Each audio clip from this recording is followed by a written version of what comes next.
This is High Definition News. I'm Jeff Kaufman. In the coronavirus pandemic, the numbers tell the story. The worldwide caseload passed the 5 million mark yesterday, the result of the most new cases in a single day since the pandemic began. Around the world, 330,000 people have died of the virus. In the U.S., we have lost 95,000, the equivalent of everyone in Santa Monica wiped off the face of the earth. In Long Beach, 65 people have died of coronavirus since the pandemic began, with 35 new cases in the past 24 hours. The LBC has a caseload of 1,400. Those are the raw numbers, but we control the outbreak and we reopen our economy with different numbers. The most important of them actually starts with a letter, R, for rate of infection. In Long Beach, the health department told us yesterday the city's number is R 3.5. That means each person with coronavirus will infect 3.5 others. What you want, says LA County Health Services Director Dr. Christina Galli, is an R number less than 1. If R stays under 1, then the epidemic in Los Angeles County is expected to decrease over time. That is a good thing for all of us. And that's where LA County is right now, R less than 1. Public Health Director Dr. Barbara Ferrer. I think this is likely due because so many of us did a great job staying at home. Also, the number of people hospitalized with coronavirus has declined week to week, both in LA County and the state as a whole. Some of the numbers remind us how much we still don't know about this virus. We told you earlier in the week about a USC study that tested about 800 LA County residents for coronavirus antibodies in mid-April. It revealed a 4.1% positive rate. That's the equivalent of 360,000 people in LA County who've had the virus sometime. The researchers tested another group of 1,000 people early this month, but that group had a positive rate of only 2.1%. Dr. Paul Simon is one of the researchers. We don't imagine that the number of infected persons have decreased. Right, so that leaves two possibilities. One, both results are accurate, which would mean the coronavirus antibodies leave the body shortly after the patient recovers, taking any immunity they provide right along with them. Scientists don't think that's what happens.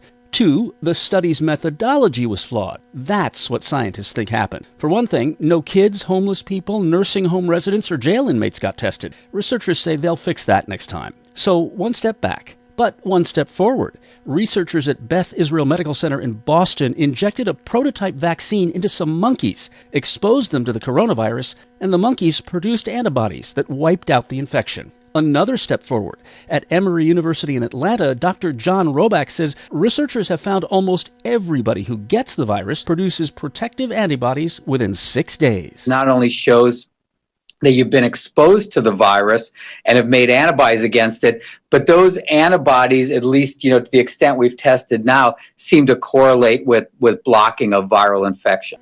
Still unknown is the immunity those antibodies confer temporary or permanent. Other numbers tied to the coronavirus pandemic hit closer to home, like the rent that's due in 8 days. A new Census Bureau survey finds that more than 20% of Americans don't know if they're going to be able to pay the landlord on June 1st. In Long Beach, Mayor Robert Garcia said yesterday the city is about to help out with an emergency rental assistance program that would provide up to 3 months of rental assistance for residents that are low income or that are struggling because of COVID to pay their rent. The mayor said the city council will vote early next month on how much assistance tenants would get, but he threw out an example of $1,000 a month for 3 months. The council also voted to extend the ban on evictions in the LBC through August 1st. And it'll take one more council vote before it's official, but it looks like tenants in the LBC will have until July of next year to pay any rent payments they defer. The council also approved the plan to close some streets to vehicle traffic so restaurants can move tables and serve food outside. Is that we're going to look at corridors like 2nd Street, like Bixby Knolls, 4th Street Retro Row, Naples, parts of North Long Beach. The mayor expects restaurants to get the okay for sit-down dining in a couple of weeks. The state says it'll allow restaurants to serve alcohol out there on the street, but just temporarily. In LA, pet grooming shops are open again, though there's a kind of kabuki dance you have to do to hand off Fido or Fifi to the groomer without violating social distancing. And while the back seat is temporarily unoccupied, you have time to swing by the car wash. They're open again now, too. The biggest thrill of my entire last 3 months is getting my car washed. President Trump is almost done taking hydroxychloroquine to protect himself from the virus. I think the regimen finishes in a day or two. I think it's 2 days. Still won't wear a mask, though. Remember, the FDA says not only is there absolutely no evidence that hydroxychloroquine prevents or treats coronavirus disease, it comes with some pretty serious side effects, like irregular heartbeat in some patients. And people who take hydroxychloroquine for autoimmune diseases, like lupus, say there are shortages now because of all the people trying to use it as a shield against the coronavirus.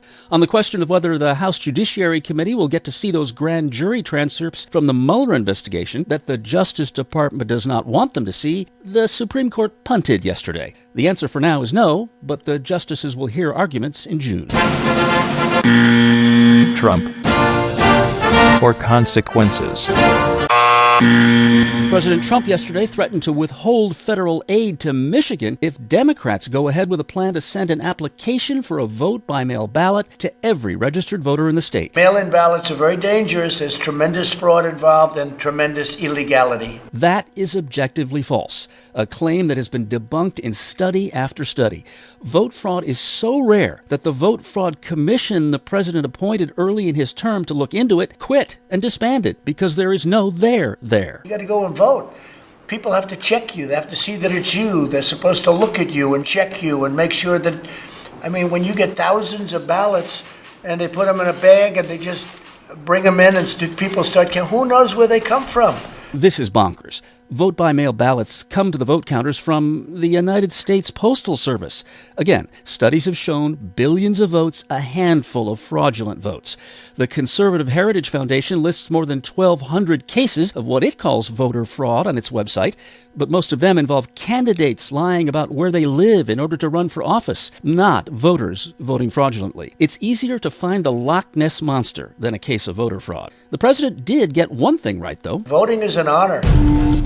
Thanks for listening to High Definition News Online. To listen live, tune to High Definition News during Mornings on the Beach. Weekday mornings at 8 on Long Beach Public Radio, KLBP 99.1 FM. At klbp.org, it's 8 a.m. Pacific, 11 a.m. Eastern. Or catch the replay weekday mornings at 9 on 22 West Radio in Long Beach, 88.1 FM HD3. At 22westmedia.com, it's 9 a.m. Pacific, noon Eastern. Long Beach and Southern California weather, warmest day of the week today. Expect 79 in Long Beach and along the coast, 82 in Metro LA and Orange County. Now you know what we know. I'm Jeff Kaufman, High Definition News.